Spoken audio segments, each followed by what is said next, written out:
Angels are everywhere in the biblical story, from the Garden of Eden all the way to the book of Revelation. But let's be honest, for most of us, our idea of them is kind of fuzzy, maybe shaped more by greeting cards than by what the texts actually say.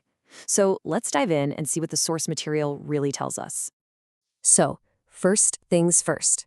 We're going to have to look past all those popular images of wings and halos to get a clearer picture of what these powerful spiritual beings are actually like. All right, so let's just start with a big one, right? When I say the word angel, what pops into your head? Because we're about to see how the biblical reality might be a whole lot different from the popular idea. And wow, does this slide nail the difference. On one side, you've got what we think we know, these gentle spirits, little winged babies, or maybe even people we knew who've passed on. But then you look at the biblical reality, and it's a whole different story. We're talking powerful, fiery warriors, and, this is key, an entirely separate creation from human. Okay, so if they're not just kicking back on clouds, playing harps, what do they actually do? Let's get into their true nature and their very, very important jobs. Well, the biggest clue is right there in the name. The word angel comes from both Greek and Hebrew words, angelos and malak. And guess what? They both mean messenger. So their very name tells us their primary role. They are personal, spiritual beings with their own minds and their own free will, created by God to be his agents in the world. And listen, we are not talking about a small team here, not even close. The sheer scale is just mind-boggling. The book of Revelation talks about a number so huge it's essentially countless, 10,000 times 10,000, an entire host surrounding God's throne. It is a celestial army of staggering size. And their job description? Man, it is all over the map. Yes, they are messengers, but they're also guardians, protectors of people, and even whole nations. They're warriors, fighting spiritual battles. And at their very core, they're worshipers, constantly praising God, and ministers, showing up to help people in the most critical moments you can imagine. So this massive celestial workforce, it's not like they're all the same. Not at all. Scripture and tradition tell us there's a whole hierarchy, different ranks or choirs, each with its own special job in the heavenly court. And this is the perfect example of that disconnect we mentioned. Take the cherubim. Renaissance art gave us these cute, chubby, winged babies. But the Bible? Oh, the Bible describes something way more intense.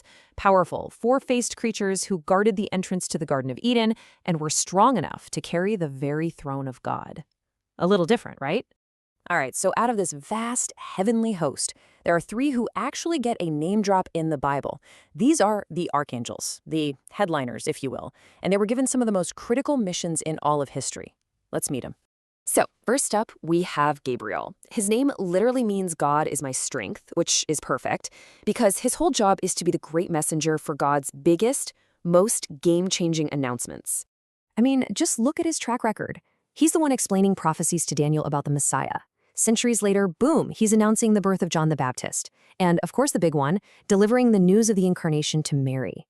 He doesn't just deliver any old message. He shows up at the absolute turning points of history. You're looking at maybe the most famous words an angel has ever spoken. This greeting to Mary isn't just a simple hello. It's the starting gun for the central event of the entire Christian faith. Next on the list, Michael. And his name is so cool, it's actually a question that doubles as a battle cry. Who is like God?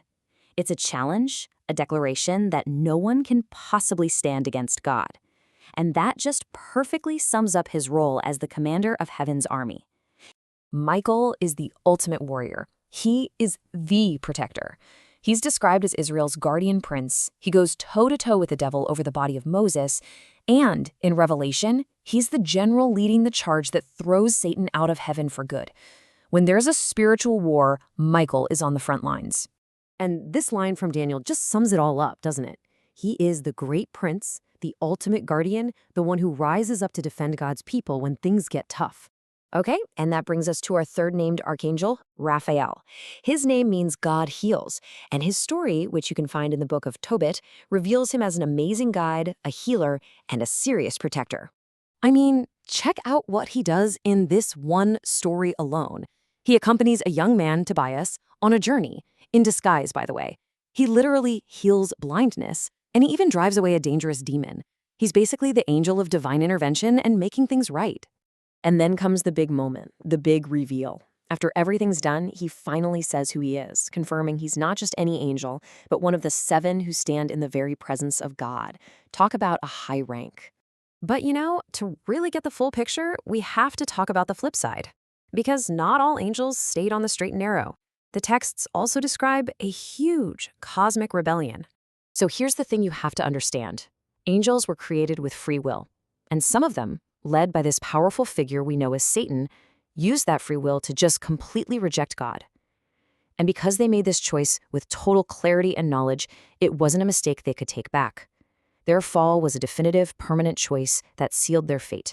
Okay, so after all this epic, cosmic stuff, we're talking thrones, warriors, rebellion, the Bible suddenly brings it all down to a super personal level.